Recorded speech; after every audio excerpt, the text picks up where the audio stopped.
أعوذ بالله من الشيطان الرجيم بسم الله الرحمن الرحيم وإن كثيرا من الخلطاء ليبغي بعضهم على بعض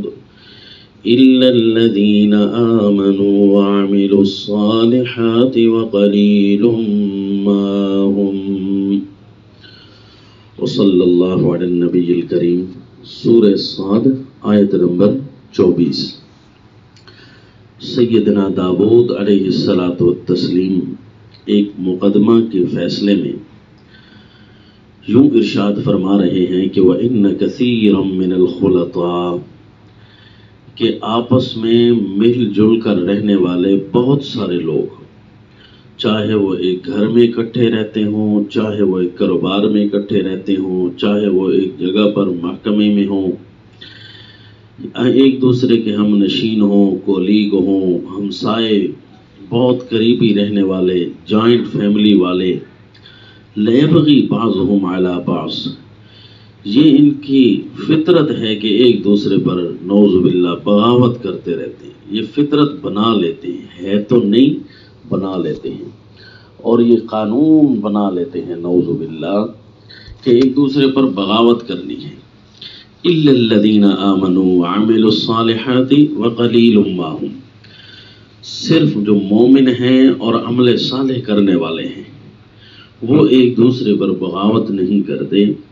وقلیل ما هم، لیکن ہر جگہ وہ تھوڑے ہوتے ہیں، بہت تھوڑے ہوتے ہیں۔ یہ اکٹھے رہنا، خلید کاروباروں میں شریک ایک دوسرے کے رہنا، یا جوائنٹ فیملیوں میں رہنا، اس کا اسلام اس کے مثبت یا منفی کسی طرح سے کوئی قانونی تبصرہ نہیں لگاتا کہ یہ کرنا چاہیے، ایک دوسرے کے ساتھ کاروبار میں، گھروں میں، جوائنٹ فیملی میں اکٹھے رہنا چاہیے، یا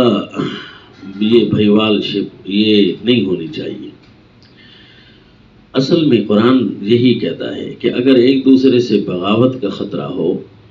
تو پھر جس قدر ہو سکے الگ ہو جائیں، اور اگر بغاوت کا خطرہ نہ ہو تو خلید بن کر رہنے میں حرج نہیں ہے۔ مثلا کسی جگہ کاروبار میں اکٹھے تو ہیں لیکن حرام کے طریقے سے اکٹھے تو ہیں، حلال کے طریقے سے اکٹھے نہیں رہ سکتے، تو وہ یہ نہ کہیں کہ ہم اکٹھے ہیں، نہیں، بلکہ ان کو یہ ضروری ہے کہ وہ الگ ہو جائیں۔ اسی طرح کسی جوائنٹ فیملی میں ایسے رہتے ہیں کہ دیوروں کا پردہ نہیں اپنی بھابھیوں سے، یا کزنز کا آپس میں پردہ نہیں، تو ایسی جوائنٹ فیملی میں رہنا شرعاً گناہ ہے، بلکہ یا پردے کا سدباب مکمل، یہ بے پردگی کا سدباب کیا جائے، اور مکمل جو ہے شرعی نظام نافذ کر کے بے شک پھر جوائنٹ فیملی میں رہا جا سکتا ہے۔ ہاں، اگر اسی طرح ایک دوسرے پر بغاوت کا خطرہ ہو کہ ایک دوسرے کے حقوق میں کمی ہو جاتی ہے،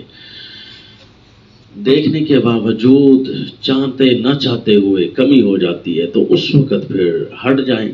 یہ شرعی حکم نہیں ہے کہ جوائنٹ فیملی میں رہیں، یہ شرعی حکم یہ نہیں ہے کہ جوائنٹ فیملی میں نہ رہیں۔ شرعی حکم یہ ہے کہ اپنے اخلاقیات بچا کر رہیں، امتحان بچا کر رہیں۔ وَإِنَّ كَثِيرًا مِّنَ الْخُلَطَاءِ، اب ان کثیر لوگوں میں ہر بندہ یہ چاہے کہ میں نہ ہو جاؤں، کیونکہ سیدنا داؤد علیہ الصلاۃ والتسلیم انتہائی غصہ فرما رہے ہیں، کیونکہ بنی اسرائیل کو انہوں نے دیکھا ہوا تھا، اور بنی اسرائیل کے 12 خاندان تھے بڑے بڑے،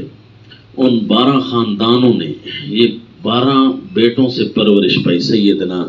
اسرائیل علیہ السلام، یعنی جن کو سیدنا یعقوب علیہ السلام کہتے ہیں،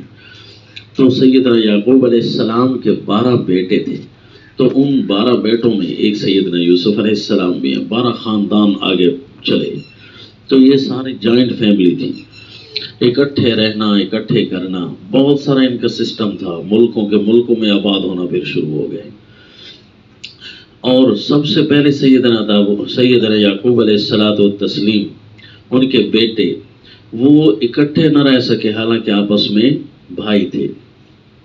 کیا جی کہ بغاوت شروع کر دی، سیدنا یوسف علیہ الصلاۃ والتسلیم کو ناحق اپنے سے دور کیا، جبکہ ان کا اب یہاں پر یہ زیادتی کرنا جائز نہیں تھا، اب یہ الگ ہو جاتے، لیکن جب سیدنا یوسف علیہ الصلاۃ والتسلیم کو حکومت ملتی ہے تو یہ دوبارہ سے جوائنٹ فیملی بنا لیتے ہیں، یعنی اپنے بھائیوں کو بلا لیتے ہیں اپنے پاس اور فرماتے ہیں کہ ساروں کے سارے میرے پاس آ جاؤ، اذهبوا بقمیصی ھذا فالقوه علی وجه ابی، اب یہ میری قمیص لے جاؤ اور میرے باپ کے چہرے پر لگا دینا، فرتد بصیرا، اپنے باپ کے چہرے پر لگا دینا، پھر واتونی باہلکم اجمعین، پھر سارے کے سارے میرے پاس اکٹھے یہاں آ جانا، ہم اکٹھے رہیں گے۔ اور پھر فرماتے تھے کہ ان نزغ الشیطان بینی و بین اخوتی، کہ شیطان نے میرے اور میرے بھائیوں کے درمیان دشمنیاں ڈالی، اس لیے اللہ تعالیٰ نے پھر اپنی رحمت سے ہمیں اکٹھا کر دیا۔ اور فرمایا کرتے تھے، جن کا جملہ اللہ نے قرآن میں نقل فرمایا،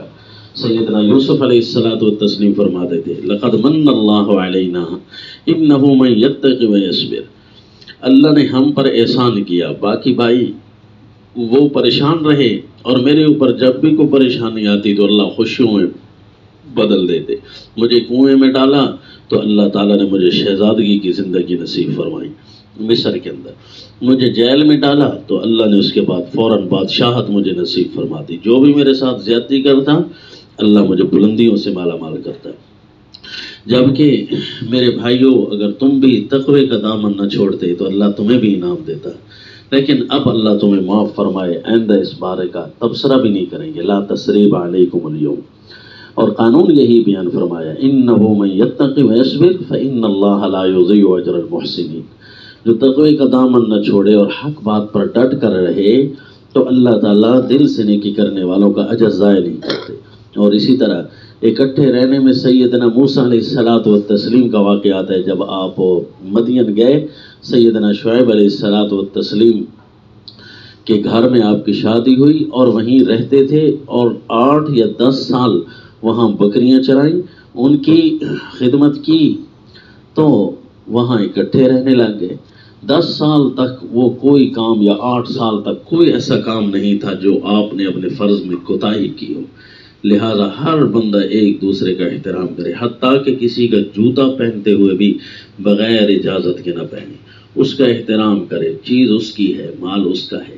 تاکہ ہم اس فتوے میں نہ آ جائیں۔ ہر بندہ جب یہ سوچ کر رکھے کہ سیدنا داؤد علیہ السلام کی اس بیان کردہ وعید میں نہ آ جاؤ، ان کثیر من الخلطاء لیبغی بعضهم علی بعض، کہ اکٹھے رہنے والے اکثر ایک دوسرے کے اوپر بغاوت کرتے ہیں، ہاں مومن وہ کبھی بھی ایک دوسرے پر بغاوت نہیں کرتے۔ اچھے اخلاق کس کو کہتے ہیں؟ سیدنا عبداللہ ابن مبارک رحمہ اللہ کے بارے میں امام ترمذی رحمہ اللہ اپنے ترمذی میں فرماتے ہیں، ابواب البر والصلہ میں کہ انہ وصف الحسن الخلق فقال هو بسط الوجه وبذل المعروف وکف الاعداء۔ 3 باتیں یہ پیدا ہو گئیں تو سمجھو آپ حسن اخلاق میں ہیں۔ بسط الوجہ، ایک دوسرے کے سامنے چہرے کو خوش کر کے رکھنا، چہرے پر 12 بجے ہوئے نہ ہو، چہرہ ہمیشہ بگڑا ہوا نہ ہو۔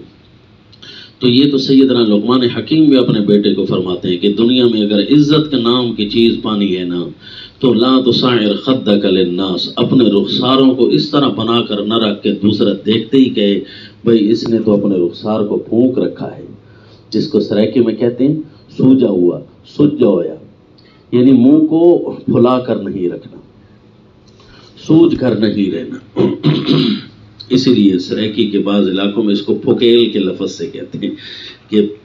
جس طرح سوجا ہوا ہونا۔ بسط الوجہ یعنی اپنے چہرے کو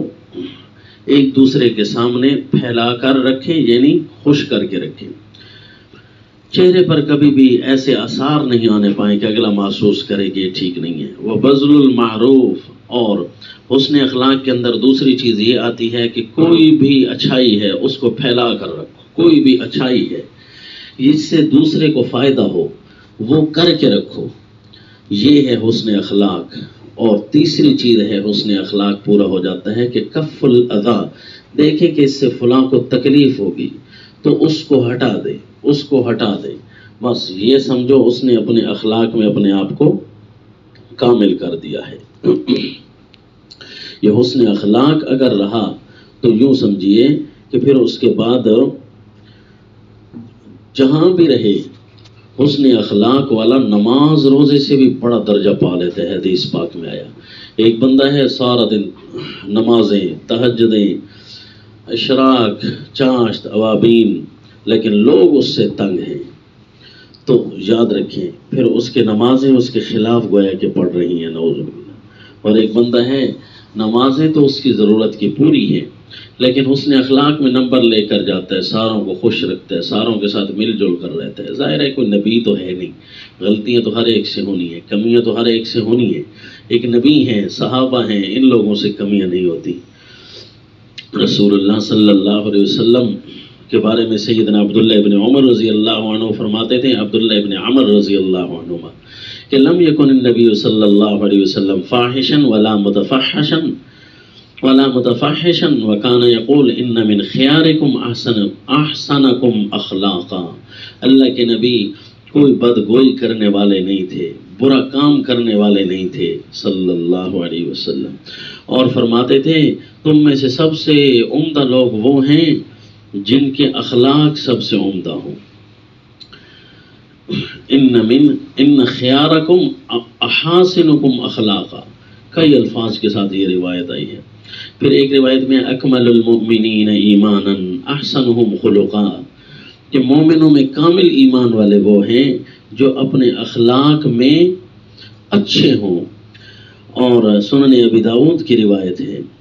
ان المؤمن لیدرک بحسن خلقہ درجۃ الصائم القائم،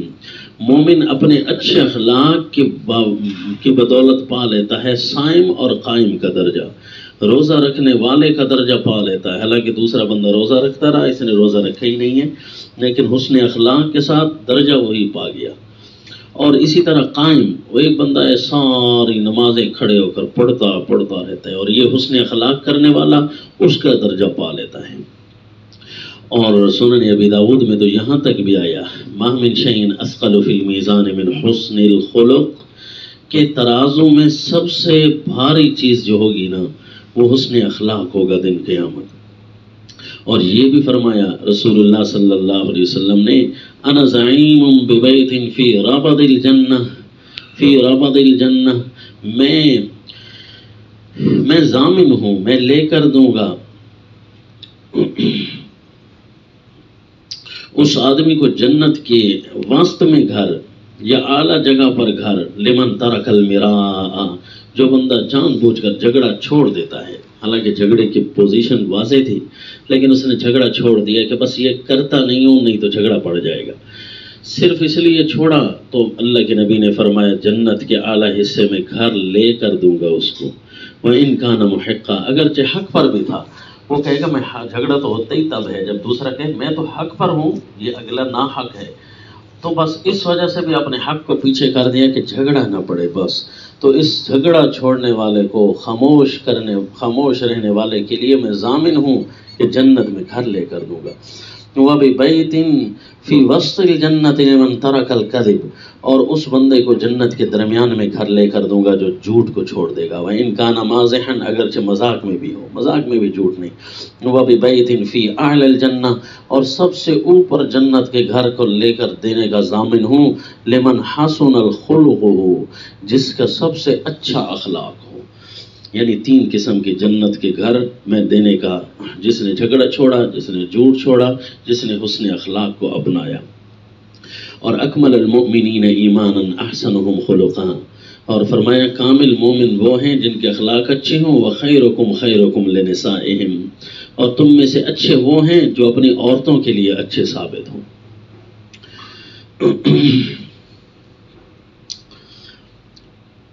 اور ترمذی شریف کی روایت ہے من ترک الکذب وهو باطل بنی له فی ربض الجنہ، ومن ترک المراء وهو محق بنی فی وسطها، ومن حسن خلقه بنی له فی اعلاها۔ جو بندہ جھوٹ کو چھوڑتا ہے کہ جھوٹ باطل شے ہے تو اللہ تعالیٰ جنت کے ایک نچلے حصے میں اس کا گھر بنا دیتے ہیں۔ ومن ترک المراء وهو محق بني له في وسطها، اور جو حق رکھنے کے باوجود جھگڑا چھوڑ دیتا ہے تو جنت کے درمیان میں اس کا گھر بن جاتا ہے۔ ومن حسن خلقہ، اور جو اپنے اچھے اخلاق بنا لیتا ہے بنی له فی اعلاہا، سب سے اونچا درجہ اس کا ہوتا ہے۔ اور حسن اخلاق والا جلد بوڑھا بھی نہیں ہوتا، کیونکہ ہمیشہ خوشی کا قائل ہوتا ہے، خوشی کا عادی ہوتا ہے، دوسروں کو خوش رکھتا ہے، خود خوش رہتا ہے، ہر وقت چہرے پر مسکراہٹ سجانے والا۔ یہ بغیر دوائیوں کے 70 سال کی عمر میں بھی ایسا لگے گا کہ جس طرح 50 سال والا بھی اس طرح نہیں لگا کرتا۔ یعنی ہمیشہ خوش رہنے والا اور خوشی کو اپنے اوپر غالب کرنے والا اور دوسروں کے لیے خوشیاں ڈھونڈنے والا، یہ جو ہے اپنی زندگی کے مزے پا لیتا ہے، اپنی زندگی کی برکات پا لیتا ہے، تھوڑے وقت میں زیادہ نیکیاں کما لیتا ہے۔ روزہ نہیں رکھ رہا ہوتا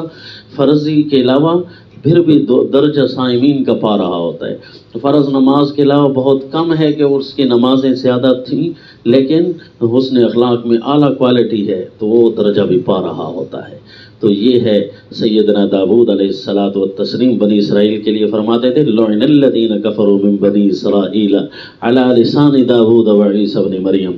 حضرت سیدنا عیسیٰ علیہ السلام، حضرت سیدنا داؤد علیہ السلام، ان کے لیے لعنتیں کرتے گئے بنی اسرائیل کو جب دیکھا نا کہ ان کے برے عادات، طور اطوار، نعوذ باللہ، اور ان کو تو یہ ساری چیزیں سامنے تھیں، اسی لیے سیدنا داؤد علیہ السلام فرماتے ہیں ان کثیرا من الخلطاء، آپس میں مل جل کر رہنے والے، ان کی اکثریت کو ہم نے دیکھا ہے وہ اسی تاڑ میں رہتے ہیں، اسی انتظار میں رہتے ہیں نعوذ باللہ کہ ایک دوسرے پر بغاوت کریں۔ ہاں ہم نے مومن معاشروں کو بھی دیکھا ہے، مومن معاشرے میں ہوں الا الذین آمنوا وعملوا الصالحات وقلیل ما هم، وہ ایک دوسرے کے لیے سکون کا سامان بناتے ہیں مومن معاشرے، لیکن ہیں ایسے معاشرے بہت کم۔ وما علینا الا البلاغ۔